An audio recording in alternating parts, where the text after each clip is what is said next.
Salam, hər vaxtınız xeyirli olsun, dəyərli tamaşaçılar. Monitoring TV-də xəbər vaxtıdır. Studiyada mən Aynur Kərimli ən mühüm xəbərlərin gedişatını sizə təqdim edirəm. Bakıda Nizami Gəncəvi Beynəlxalq Mərkəzinin təşkilatçılığı ilə dünya düzəninin yenidən düşünülməsi, çağırışların fürsətə çevrilməsi mövzusunda 12-ci Qlobal Bakı Forumu işinə başlayıb. Əvvəlki forumlarda olduğu kimi bu tədbirdə də dünyanın müxtəlif ölkələrinin prezidentləri, baş nazirləri, nazirləri, parlamentariləri, həmçinin sabiq dövlət və hökumət rəhbərləri, beynəlxalq təşkilatların nümayəndələri iştirak edirlər. 12-ci Qlobal Bakı Forumunda qlobal aktual problemlər, çoxtərəfli diplomatiya, çoxqütüblü dünya nizamı, BMT-nin gələcək paktı, post-münaqişə dövründə bərpa quruculuq işləri və orta güclərin yeni dünya düzənində rolu kimi vacib mövzular müzakirə olunur. Tədbir beynəlxalq liderləri bir araya gətirərək qlobal siyasət, təhlükəsizlik, texnologiya və sülh kimi məsələlərin müzakirəsinə şərait yaradır. Qeyd edək ki, forum martın 15-nə dək davam edəcək.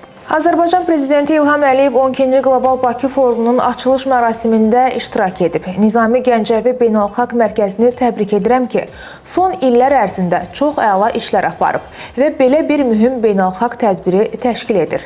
Biz çox fərəhlənirik ki, Qlobal Bakı Forumu hazırda aparıcı beynəlxalq platformalardan biridir. Orada qlobal gündəlikdə dayanan məsələlər müzakirə olunur deyə dövlət başçısı öz fikirlərinə əlavə edib. Prezident İlham Əliyev Covid dövründə Azərbaycanın 80-dən artıq ölkəyə kömək etdiyini qeyd edib. Biz 4 il ərzində qoşulmama hərəkatında sədrlik etdik. Təşkilatda 120 ölkə var. Biz Covid dövründə müxtəlif vəziyyətlərdə üzv dövlətlərə dəstək verirdik. Humanitar və maliyyə yardımına gəldikdə 80-dən artıq ölkəyə kömək etdik deyə prezident vurğulayıb. Ermənistan-Azərbaycan prosesinə gəldikdə biz işğal illərdə yaddan çıxara bilmərik və çıxarmayacağıq deyən dövlət başçısı bir sıra məqamlara diqqət çəkib. Azərbaycan xalqının çəkdiyi əzab-əziyyətləri və Ermənistanın təcavüzünün məhz bizə verdiyi ziyanı bilirik. Biz azad olunan ərazilərimizdə görürük ki, barbarlığın səviyyəsi nə yerdədir. Bütün şəhərlər, kəndlər yerlə yeksan olunub və onlar bizim kəndlərimizə, şəhərlərimizə, bizim dinimizə və tarixi irsimizə qarşı bilərəkdən belə hərəkətlər ediblər. 65 məscidi dağıtmışdılar deyə dövlət başçısı öz sözlərinə əlavə edib. Azərbaycan və Şimali Makedoniya tərəfdaşlıq qurublar və onu daha da inkişaf etdirməyi hədəfləyirlər. Bunu Şimali Makedoniya prezidenti Gordana Stilyanovska-Davkova 12-ci Qlobal Bakı Forumunun açılışında bildirib. Şimali Makedoniya prezidenti qonaqpərvərliyə görə Azərbaycana, forumda iştirak etmək üçünsə dəvətə görə Nizami Gəncəvi Mərkəzinə təşəkkürünü bildirib. Azərbaycan odlar, Şimali Makedoniya isə günəşli ölkələrdir. Bu bizi yaxınlaşdırır. Bundan əlavə, hər iki ölkə 1991-ci ildə müstəqillik qazanıb deyə Şimali Makedoniya prezidenti qeyd edib. Albaniya Azərbaycanla tərəfdaşlığı gücləndirməyə hazırdır. Bu barədə Albaniya prezidenti Bayram Begay 12-ci Qlobal Bakı Forumunun açılışında bildirib. Coğrafi uzunluğa baxmayaraq Azərbaycan və Albaniya arasında sıx və dostluq münasibətləri mövcuddur. Albaniyanın prezidenti kimi hər iki xalqın rifahı naminə bu dostluğu və tərəfdaşlığı gücləndirməyə hazır olduğumu bildirirəm deyə Albaniya prezidenti qeyd edib. Prezident İlham Əliyev Roma papası Fransiskə təbrik məktubu göndərib. Tac qoyma gününüz münasibətilə sizə və sizin simanızda bütün həmməzhəblərinizə şəxsən öz adımdan və Azərbaycan xalqı adından ən səmimi təbriklərimi çatdırıram. Azərbaycanla müqəddəs taxt-tac arasında əlaqələrin bugünkü səviyyəsi məmnunluq doğurur. Mədəniyyətlər və dinlər arasında ahəngdar münasibətlərin təşviqinə, humanizm ideallarının təntənəsinə yönələn əməkdaşlığımız gündən-günə yeni məzmunla zənginləşir və daha da möhkəmlənir.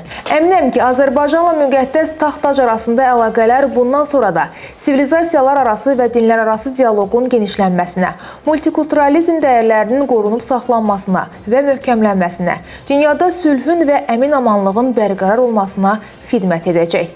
Bu xoş gündə sizə möhkəm can sağlığı, uzun ömür, xeyirxah və müqəddəs missiyanızda uğurlar diləyirəm, deyə dövlət başçısı qeyd edib. Rusiya prezidenti Vladimir Putin Kursk vilayətinə səfər edib. Putin hərbi geyimdə Kursk qrupunun komanda məntəqəsinə baş çəkib və Rusiya Silahlı Qüvvələrinin baş qərargah rəisi Valeriy Gerasimovun hesabatını dinləyib. Bu, Ukrayna Silahlı Qüvvələrinin bölgəyə hücumundan sonra Rusiya dövlət başçısının Kursk vilayətinə ilk səfəridir. Bu arada Rusiyanın Şimal Qoşun qruplaşmasının komandanlığı Prezident Vladimir Putinə Kursk vilayətinin azad edilməsi əməliyyatının yekun mərhələyə daxil olması barədə məruza edib. Bu barədə Prezidentin mətbuat katibi Dmitri Peskov bildirib. Kursk vilayətindəki komanda məntəqələrindən birinə baş çəkən Putin Şimal qrupunun komandanı və müavininin məruzələrini dinləyib. Onlar Prezidenti əməliyyatın gedişi, həmçinin Kursk vilayətinin ərazisinin azad edilməsi üzrə əməliyyatın yekun mərhələyə daxil olması barədə məruza ediblər, deyə Peskov qeyd edib. Qeyd edək ki, Putin Kursk vilayətindəki komanda məntəqələrindən birində keçirdiyi müşavirə zamanı deyib ki, vilayət azad edildikdən sonra dövlət sərhədi boyunca təhlükəsizlik zonasının yaradılması barədə düşünmək lazımdır.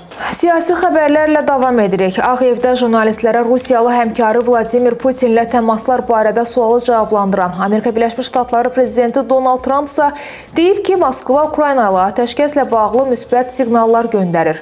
Trump Moskvadan tez cavab gözlədiyini vurğulayıb. Tezliklə öyrənəcəyik, müsbət mesajlar alıram.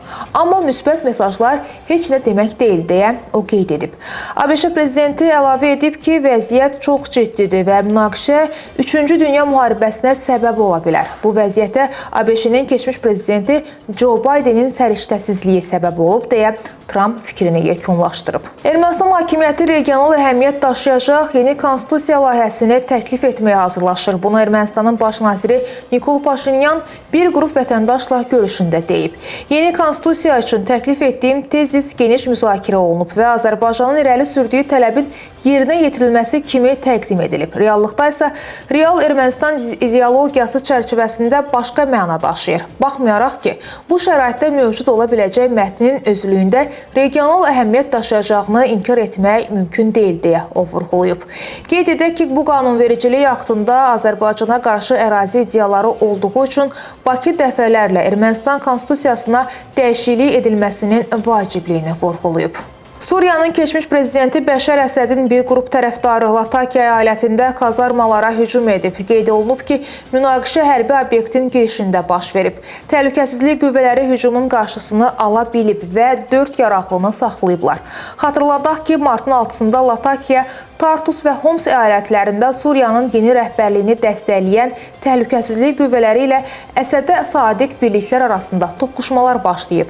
Hərbi əməliyyatlar nəticəsində 830 mülki vətəndaş ölüb. Fövqəladə Hallar Nazirliyi Bakıda taxta sexinin fəaliyyətini dayandırıb. Binəqədi rayonu Dərnəgül qəsəbəsi 108 ünvanda yerləşən Sənaye Tikinti Təmir Açıq Sahiblər Cəmiyyətinə məxsus taxta sexində keçirilən yoxlama zamanı yanğın təhlükəsizliyi sayəsində çoxsaylı nöqsanların mövcud olduğu, həmin nöqsanların insan həyatı və ya sağlamlığına, ətraf mühitə və dövlətin əmlak maraqlarına birbaşa təhlükə yaratdığı müəyyən edilib.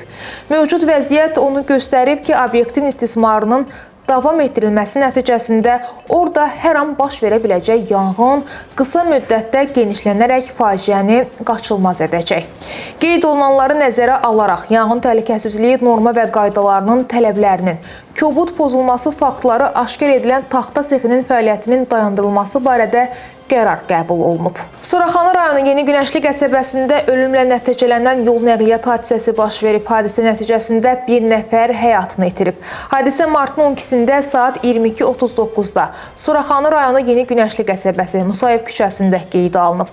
Renault Megane markalı avtomobillə Toyota markalı maşın toqquşub. Hadisə nəticəsində bir nəfər Bakı şəhər sakini 23 yaşlı Sevinç Abdullazadə həyatını itirib. Faktla bağlı hazırda araşdırma aparılır. Bakıda 13 yaşlı oğlan binadan yıxılaraq dünyasını dəyişib. Hadisə martın 11-də axşam saatlarında paytaxtın Xətai rayonu Babək prospekti 70 ünvanında baş verib. 2012-ci il təvəllüdlü Hüseyn Ələkbərli yaşadığı binanın 7-ci mərtəbəsindən yıxılaraq həyatını itirib. Mərhumun babası bildirib ki, hadisə baş verən gün nəvəsi oruc tutubmuş. Hüseyn gün ərzində baş gicəllənməsindən şikayət edirdi. Neçə dəfə dedik ki, orucunu aç, amma razı olmadı. Axşam orucunu açdı, amma yemək yemədi, yalnız su içdi. Hüseyn daha sonra eyvana çıxıb. Yel çərşənbəsinə görə həyətdə qalanan tonqala baxıb. Bu zaman eyvandan yıxılıb. Hadisədən isə ilk olaraq onun 6 yaşlı bacısı xəbər tutub.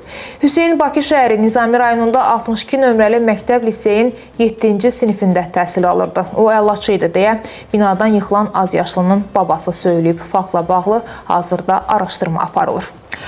Formula 1-ə ayrılan dövlət vəsaitini mənimsəməkdə və cinayət yolu ilə qazanılan pulları leqallaşdırmaqda ittiham olunan Bakı şəhər halqası əməliyyat şirkətinin keçmiş şöbə rəisi Çingiz Mehdiyevin məhkəməsi yekunlaşır.